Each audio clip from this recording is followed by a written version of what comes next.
Are we walking to Senegal or are we waiting? To Nigeria. Nigeria.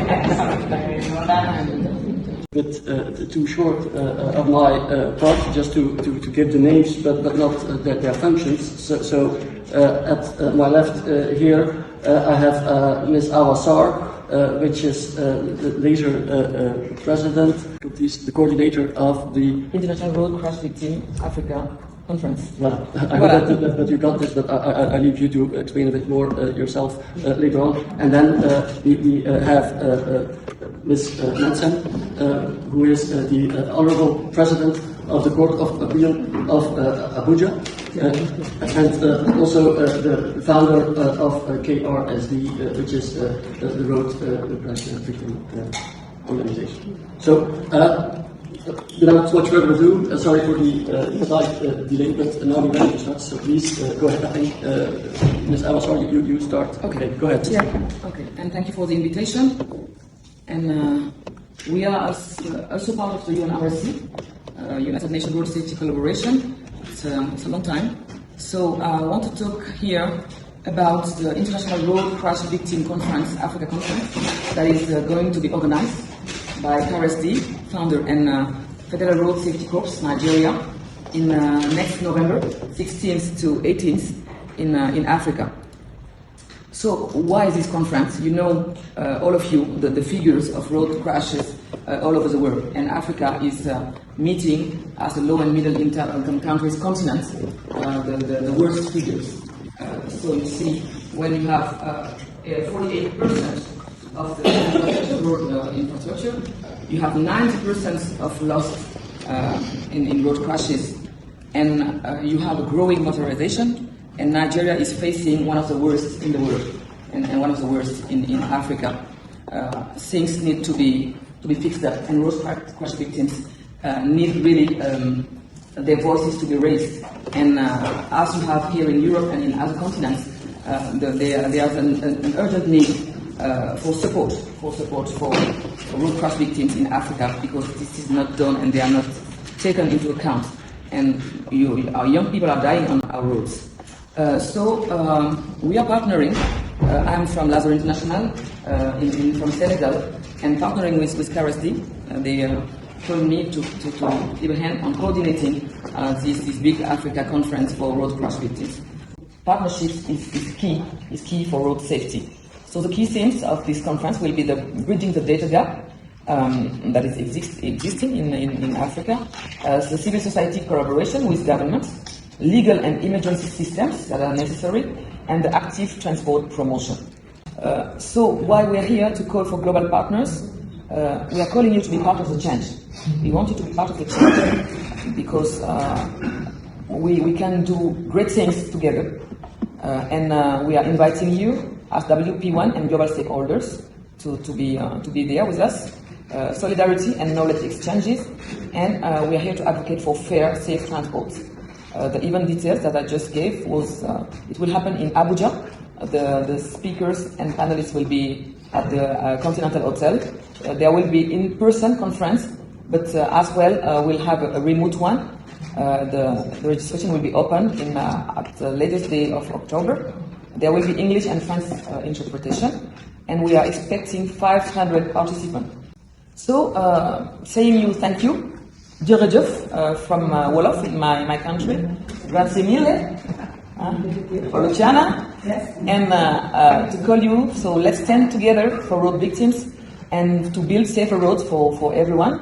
And you have the registration link here that where you can register, and everybody from your networks who want to participate can register here. And on the presentation you have the QR code to register as well. Thank you for your attention, and I'm giving the floor to Honorable Justice Monica to give some words and to call for this conference. Thanks a lot. Thank you very much, Awa, Mr. Chair, and our main chairperson, and Luciana, and all other participants.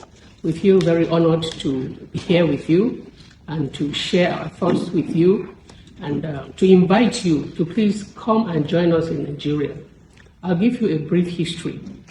Our journey with road safety advocacy started 14 years ago when I lost my first son at the age of 32.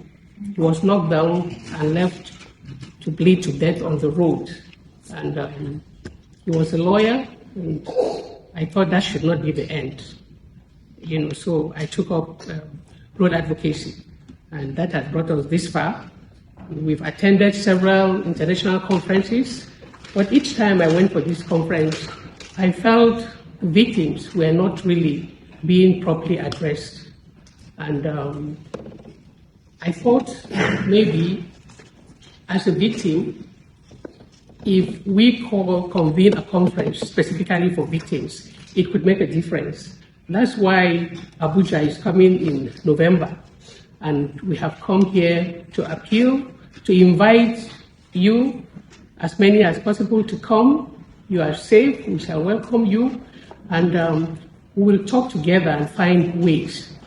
What we are concerned about is the need for an alternative means of transportation. Nigeria is a huge country. We lose close to over 8,000 lives every year. And one of the major reasons is that we don't have alternative means of transportation. And I want to appeal to industrialists to come to Nigeria and invest in Nigeria, provide alternative means of transportation. We're a nation of vibrant people, and we move around. And investments in Nigeria will not be wasted. Those who invest will recover what they invest because they will not lie waste. There are people, they will have a huge population that will utilize whatever is invested. Like waterways, transportation. We don't have, since I came here to attend this meeting, I've seen buses, water buses, across the lake. And I desire that for my nation. We don't have maybe the resources, but those who have can come and partner with us and provide such alternative means of transportation for us. The majority of people who are commuters may not, be able to fly. But if we have railways, for instance, as alternative means of transportation, and we have bicycles, scooters, I believe it is a relevant issue here since this body is concerned about regulating, road transportation, and providing an alternative means of transportation definitely is part of the responsibility, I believe, of the PW1 assignment to ensure that we have safer roads and safer means of commuting, because we need to move around. We cannot be static. We cannot stay in one place, and we cannot make good progress if we don't move. But if we have, alternative means of transportation, I believe that we shall develop faster and, globally, because the roads in Nigeria are definitely bleeding out of overuse. So, like Awa has said, we put heads together since Morocco.